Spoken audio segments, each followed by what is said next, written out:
So the MLB offseason got off to a crazy start this week with multiple big names changing teams. We had Max Scherzer and Starling Marte going to the Mets, both Corey Seager and Marcus Semien going to the Texas Rangers, and we even had Kevin Gausman going to the Blue Jays and Robbie Ray leaving the Blue Jays to go to the Seattle Mariners. But that doesn't mean there aren't some marquee free agents still available on the free agent market. So today I'm going to tell you where these top free agents will sign in the offseason. I'm Tony Metro. I make videos all about Major League Baseball. This is your place for all the latest news, rumors, and predictions about the league. Later this week, I'll be dropping a video how Major League Baseball can end the lockout, so be sure to subscribe so you don't miss that one. The market for shortstops this free agency was abundant with talent, but we've already seen Corey Seager, Marcus Semien, and Javi Baez sign with teams. However, perhaps the most talented shortstop of all of them is still out there, and that's Carlos Correa. Correa burst onto the scene in 2015, winning the Rookie of the Year that season despite debuting in June, and that success continued into the 2016 season. But from 2017 to 2019, Correa averaged just 98 games per season, dealing with multiple injuries, and in 2020 posted just a 97 weighted runs created plus. But with free agency pending and his money on the line, Correa put together an MVP-type season in 2021. In a career-high 148 games, Correa posted a 7.2 WAR and a 134 weighted runs created plus. He also had 26 long balls, 92 RBIs, and an 850 OPS. And not to be forgotten is Correa's incredible postseason numbers. In over 300 career plate appearances in the playoffs, Correa has 18 home runs, a .505 slugging percentage, and multiple walk-off hits. Correa is also one of the best defensive shortstops in all of baseball. As far as outs above average is concerned, he's tied for third with Andrelton Simmons, who's one of the premier defensive shortstops in the game. One of the only better defensive shortstops is Francisco Lindor, but Correa is a far better hitter. Lindor's 10-year, $340 million deal last year with the Mets is going to be the benchmark for Correa this offseason, and the team that's going to give it to him are the New York Yankees. The Yankees basically made no moves before the lockout this week, much to the dismay of their fans. It doesn't help that the little brother New York Mets went on a spending spree, and that the Yankees are coming off one of the most disappointing seasons in recent memory. The Bronx Bombers thought that they had their shortstop in Gleyber Torres, but it's clear over the last 2 years he can't handle the position. With the competitive American League East, the Yankees need to get better, and what better way to do that than to get one of the premier shortstops in all of baseball? Answer: there is none, and the Yankees are going to bring in their once hated rival to solidify the middle of the infield. What do you guys think? Carlos Correa to the New York Yankees, yes or no? And speaking of shortstops, who's going to sign Trevor Story? Story seems to be forgotten with all the other talent at the position this free agency, but he's still a stud and will be highly sought after when the offseason resumes. As far as shortstop ranks from 2018 to 2020, Story ranks second with a 13.6 WAR. And during that time, he posted a 134 weighted runs created plus and was a regular 30 home run threat. Unfortunately, Story's numbers have been slowly going down since 2019. His on-base percentage that year was .363, but this year it dropped all the way down to .329. In 2019, over 145 games, he clubbed 35 home runs. This year, in 142 games, he hit just 24. And one thing that might scare a lot of teams away from Story are his home and road splits. Over his career, Story's batting average is 70 points lower on the road, and his on-base percentage is 60 points lower away from Coors Field. But Trevor Story's only going to be 29 entering next season, and the team that's going to give him his big contract, Mets fans, plug your ears, is the Philadelphia Phillies.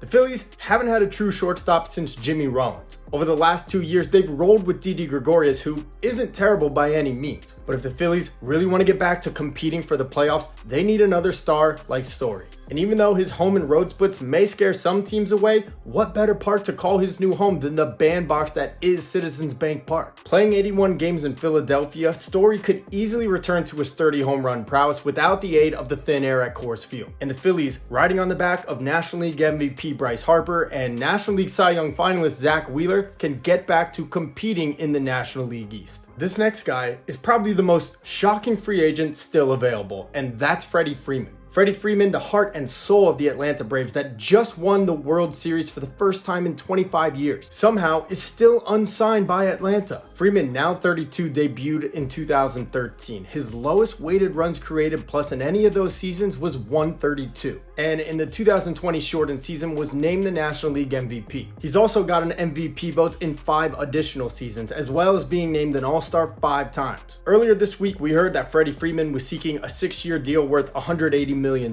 which to me sounds like an absolute bargain. The Braves have money, but reports suggest that they don't want to go to a 6th year on a deal with Freeman. That opens the door for a lot of teams. The Dodgers, the Yankees, even the Red Sox, who all could use help at first base. Even though they can't see eye to eye right now, there's no way Freddie Freeman is leaving the Braves. In my opinion, the Braves and Freddie Freeman are going to find a way to get it done, even if it means giving him that extra 6th year. When you think of the Atlanta Braves, you think Freddie Freeman. And they're coming off a World Series victory. I don't see how they wouldn't want to run it back. That being said, we all thought the same about Albert Pujols coming off their World Series victory. That next season, he was wearing red, but not for the Cardinals, but instead the Los Angeles Angels. It's possible Freeman leaves, but I don't think it's going to happen. Freddie Freeman goes back to the Atlanta Braves. Next up, the former MVP, Kris Bryant. Bryant got off to a ridiculous start to his career. He was the 2015 Rookie of the Year and 2016 MVP on the way to the Cubs World Series championship. At the beginning of his career, Bryant seemed like a lock for the Hall of Fame and a $200 million contract in his future. From 2015 to 2017, Bryant ranked 3rd among all position players in wins above replacement. But the seasons following that were marred by injuries for Bryant. A shoulder injury in 2018 limited him to just 102 games.